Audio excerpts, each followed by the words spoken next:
It's no secret that video games tend to take us into stranger, more unrealistic scenarios, and everybody, whether you want to admit it or not, has a little bit of an inner psycho. Some of these games definitely present us with options or abilities that become hard to hold back once we have actually discovered them. We want to see just how far we can take these new things that we've learned and discovered.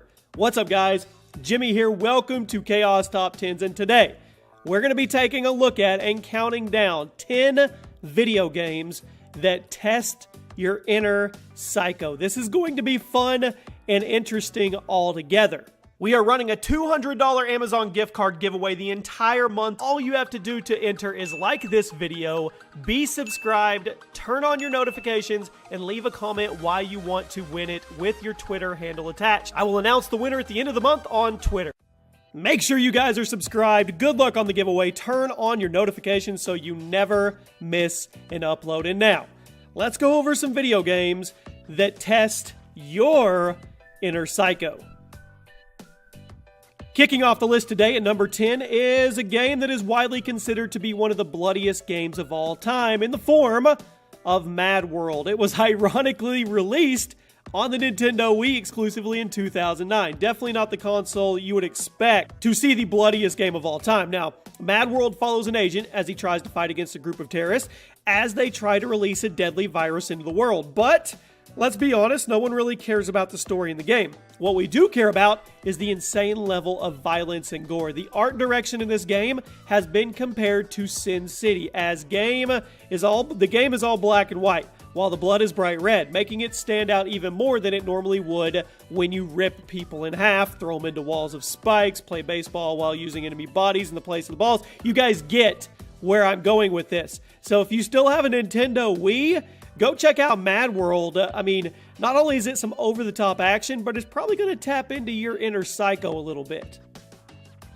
Okay, there are two ways to play Happy Wheels. Either A, play it like a normal 2D obstacle course game, kind of like Trials if you've ever played that. Or option B, kill your character in the most graphic and bloody way possible. Which way do you guys play it? Let me know in the comment section. Happy Wheels is a PC game that took the world by storm when it first came out due to how addictive the gameplay was and its shocking violence. As it seems, your character is made out of twigs and will lose limbs to just about anything in the obstacle. This led to being played on just about every YouTube channel and even boosting its popularity even more. Like I said before, there are only two ways to play the game, and both of them are equally fun and addicting. So which way do you prefer to play Happy Wheels? Do you like to kill your dude, or do you want to keep him alive as long as you can? At number 8, with all the hype surrounding Season 2 of the Netflix Punisher series coming out soon, I personally recommend you go back and play this game if you haven't already, if you're a fan of this character. The Punisher came out in 2005 for Xbox, PlayStation 2, and PC, and the violence actually had to be toned down before release in order to avoid the dreaded AO rating. You play as Frank Castle as he tracks down various criminals and interacts with various other Marvel characters like Iron Man, Black Widow, and tons of other ones. And during the game, you often have the option to either kill someone or do a brutal takedown. But what almost got the game an AO rating are the interrogations. When you finally track down a suspect, you often have to force the information out of them in ways like holding them in piranha tanks, laying them on beds of power tools, or just straight up curb stomping them Gears of War style. If you're a fan of the character, definitely check out the game. It's actually really good and a great representation of Frank Castle and his enemies from the Punisher universe. When military FPS games were first becoming a thing, we had a lot to choose from. We had Call of Duty, we had Medal of Honor, Battlefield, Brother-in-Arms. You guys get the picture. There was a lot, but one of them stood out the most, and that was the Soldier of Fortune series. At number 7, we are going to be talking about Soldier of Fortune 2. It's not because it was super good or anything, but rather of how insanely graphic it was. While the other games focus more on the story or the environments, Soldier of Fortune decided to put a ton of detail into the blood and gore, leading to some of the most graphic gunplay in any FPS game ever. Individual body parts could be blown off and smashed in half. Soldier of Fortune 2 easily had some of the most accurate and disturbing blood and gore physics that I've ever personally seen in a video game, which I mean, that's extremely impressive since the game was released all the way back in 2002. At number 6, Saints Row the series. What other game can you run around a city with superpowers, smack people with giant dildos, and yeah, have a good time? Go ahead, name another game where you can do all that. I don't really have anything else to say about it. It definitely brings out your inner psycho and your inner Joker. Cracking into the top 5, one of the most controversial games of the 90s, Carmageddon, had Psycho written all over it. Inspired by the classic movie Death Race 2000, Carmageddon puts you in the car in an open city and allows you to drive around brutally murdering as many people as you please. Bodies would explode upon impact, blood and body parts would slap across your windows. The extreme violence got the game banned in multiple countries and forced a censored version to actually be released. It featured, it was crazy. Featured robots, zombies, all kinds of stuff. Needless to say, Carmageddon is pretty psychotic in its very nature, but it's still a pretty fun game. I've played this game. I don't know, could we call this a guilty pleasure game? You guys let me know what you think. You can't have an inner psycho top 10 gaming without putting Mortal Kombat in there. At number 4, that's what we got. Mortal Kombat. It's been stirring the controversy pot ever since it initially came out all the way back in 1992.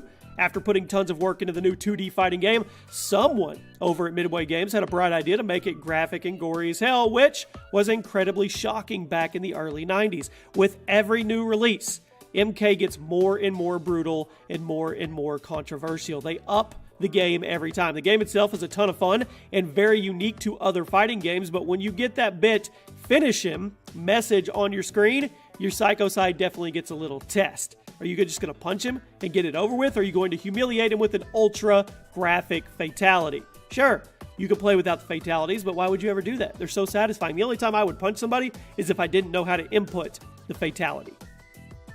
This next series at number 3 often gets remembered for just the insane violence and executions, but the Manhunt games were actually pretty good, which shouldn't be surprising since they were made by Rockstar.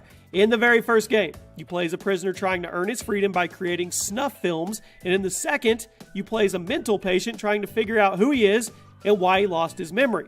The stories are pretty interesting, the gameplay is fun and addicting, but what makes the game famous are the brutal executions. Since Manhunt is a stealth-based game, you often have to sneak around and take down enemies with whatever tools are at your disposal. But this leads to insane killings like jamming crowbars through people's head or breaking open someone's skull with a flashlight. You have options of how brutal you want to go, as you can definitely play Manhunt a little more, I guess you could say, humanely. But when you have the option of more or humane takedown, which one are you going to do? The psycho in all of us was tested with this game. At number 2, no shock here, many consider Postal 2 to be one of the most sadistic games ever made, and I can't really argue with them for thinking it. Sure, the game has a story, but does anyone really care about the story when you shove the barrel of your gun through a cat's butt to create a do-it-yourself silencer? Probably not. Or when you use a butterfly knife to cut people up into little pieces, and then you pee on their bloody stumps. I don't know what it is about a game like this, but it's addicting. It definitely sounds weird when you say you enjoy a game like this, but just know that you are not alone, because Postal 2 was a very, very popular game despite all of the insane violence in it. Once again, no shocker at number 1 today, but you just have to give it credit where credit is due.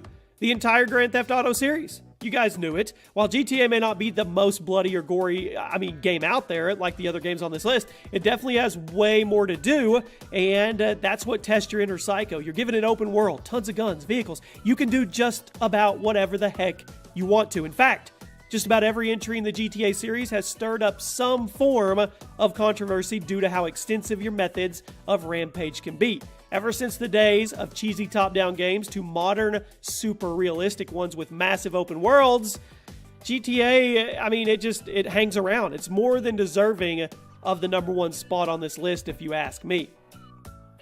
There you have it, my friends. Those are 10 games that will most definitely test your inner psycho. Let me know which one on the list you guys enjoy the most. There is a playlist below if you want to check out all the other top 10s, and there's a link below where you can submit future ideas for top 10s. Who knows? It could end up being a video on the channel. Thank you for all the support as always, guys. I'll be reading the comments all night long, and I'll see you tomorrow night for a brand new video.